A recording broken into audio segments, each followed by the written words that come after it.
I've always believed that the best stories are found where effort meets reward. Where tired legs, scraped hands, and open skies eventually lead to a shared meal.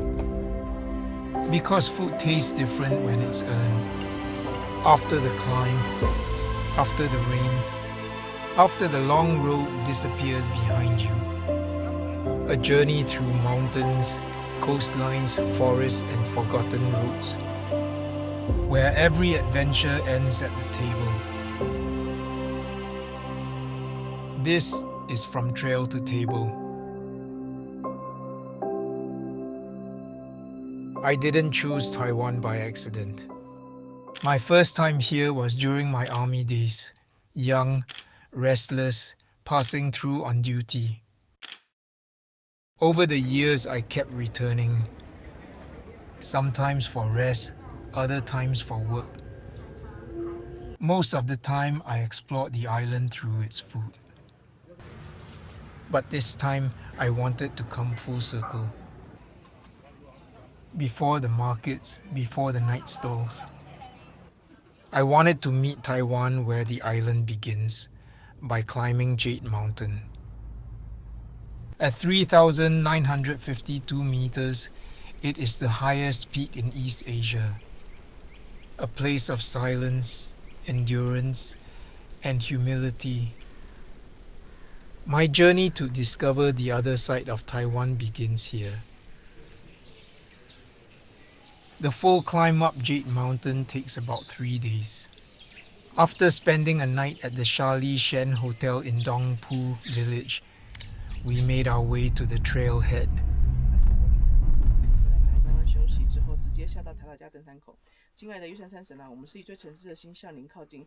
We started our trek after a customary prayer from our guide. From the trailhead, we would trek our way to Pai Yin Lodge to spend the night before the summit push the next morning.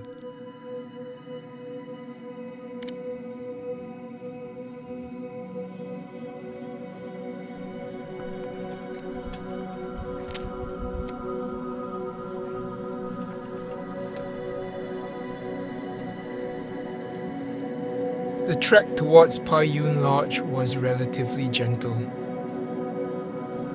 Gradual slopes, cool air, and long winding trails through the forest. A calm beginning before the real challenge ahead.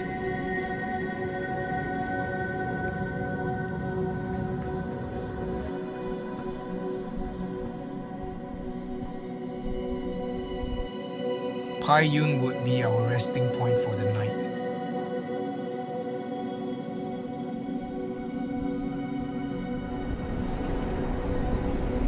We started our summit push at 2 a.m. the next morning.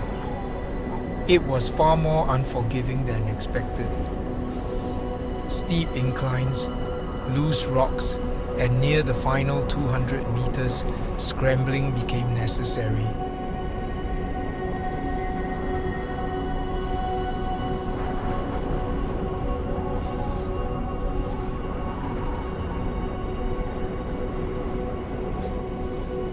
But then came sunrise, and suddenly everything, the exhaustion, the cold, the climb, felt worth it. Standing above the clouds, watching the first light spill across Taiwan, it was unforgettable.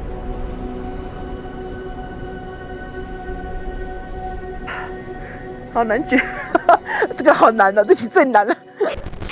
那当各位如果爬完山了哈，完成登顶的目标之后，回到台北的都市，那可以享用很多台北的美食。当然很多美食啦，有这个火锅啊，很有名的餐厅啊，大家都可以去试试看。那我个人是非常推荐大家也可以去我们的夜市走走，因为我们下山也蛮晚了哈，可以去夜市嘛走，有很多的小吃，那可以试看看台湾的臭豆腐、台湾的蚵仔煎，都是非常有名的，而且风味非常不一样。And with the mountains now behind me, my journey to rediscover the food culture of Taiwan begins. This time I wanted to dig deeper. I wanted to get under the skin of the Taiwanese food culture. Not just in Taipei, but to all the other cities and townships across this island nation.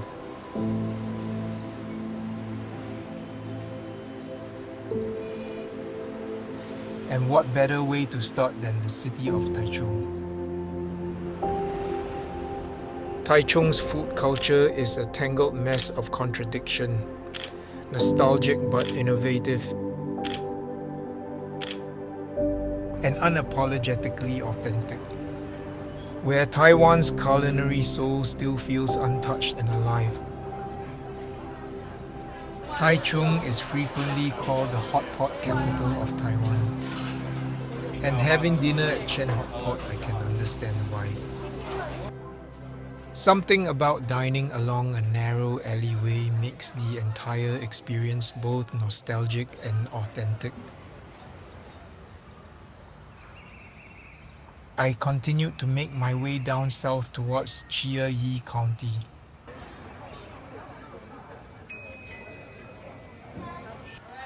Turkey rice and fish head stew are some of the more well-known dishes here. But what stole my culinary heart is a little restaurant somewhere in the Yushan township. Fresh mountain vegetables, stir-fried wild boar, mountain tea oil fried chicken, and wheat vermicelli. All prepared in a way that reminded me of grandma's cooking.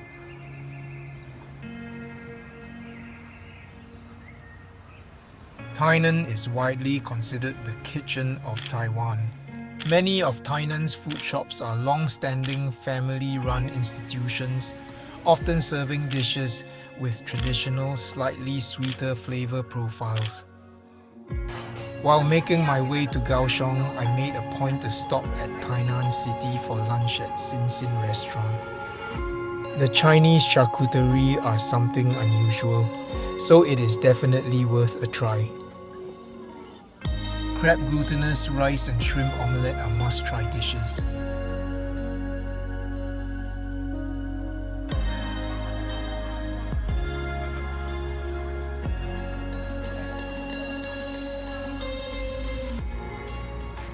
Kaohsiung's culinary scene is a vibrant seafood-driven blend of southern Taiwanese flavors. With Hakka influences and international touches, it is known for its signature sweetness, bustling night markets, coastal seafood dining, and deeply rooted street food culture.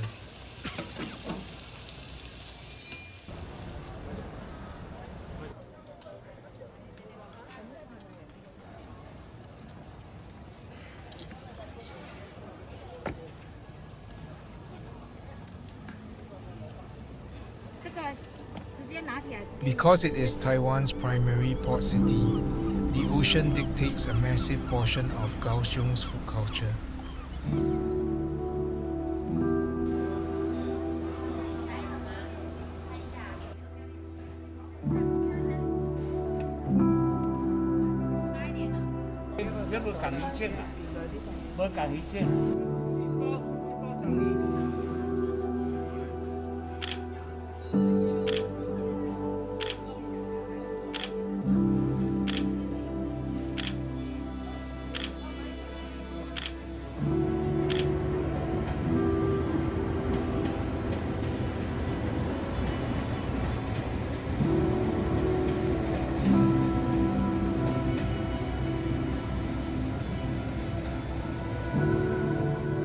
While I continued my journey towards the southernmost tip of Taiwan, I stopped by a little restaurant off the beaten path.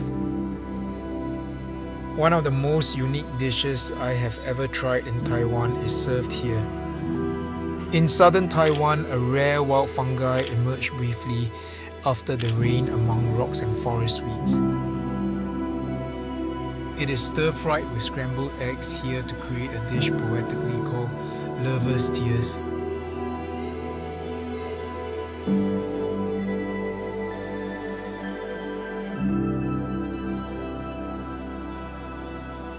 In Taiwanese cuisine, tofu is far more than a meat substitute.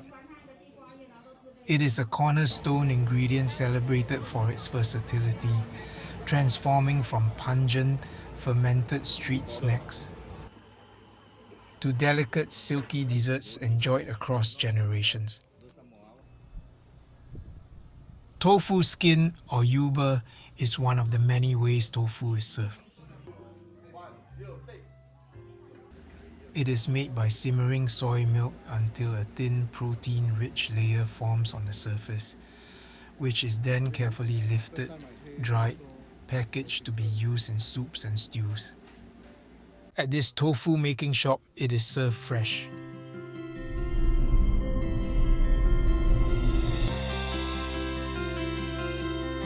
From the southernmost tip of Taiwan, I make my way north towards Taipei. The drive on the western Pacific coast of Taiwan was a magnificent experience.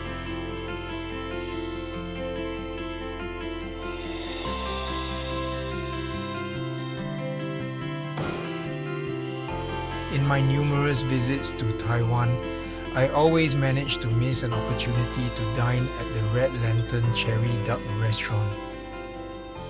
So this time I was determined to make that happen. And I was glad I did. The duck was amazing. Served in so many different ways, but it was the duck nigiri that stole the show. Sushi rice topped with a small slice of cheese and wrapped around with a perfectly crisp skin. What a truly delectable flavor profile that created.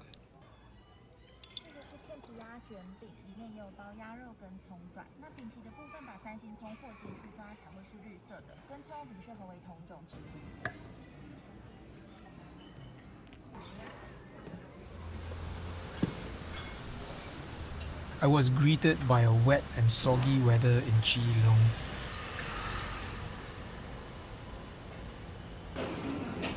It was perfect for a bowl of hot seafood rice vermicelli.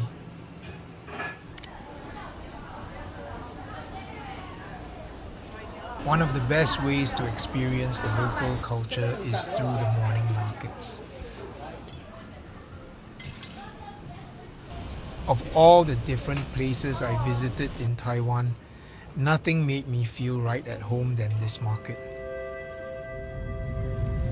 As I made my way back to Taipei, something dawned on me. I could spend a lifetime here and still never fully understand Taiwan's food culture. There is simply too much history, too much depth, too many stories hidden behind every meal. Taiwanese cuisine is a hodgepodge in the best possible way. Complicated to explain, impossible not to enjoy. Because the beauty of food in Taiwan isn't found in a single famous dish or city. It's found in the people who wake before dawn to prepare it, the families preserving recipes across generations, and the feeling that no matter where you are on this island, someone is always asking, "Have you eaten yet?" As a Hokkien Chinese, I feel a deep connection to the people and flavors here. The soups, the braised dishes, the quiet warmth of the cooking, so much of it reminds me of home. In many ways, Taiwan feels like a long-lost sibling, one that I've only just begun to truly know.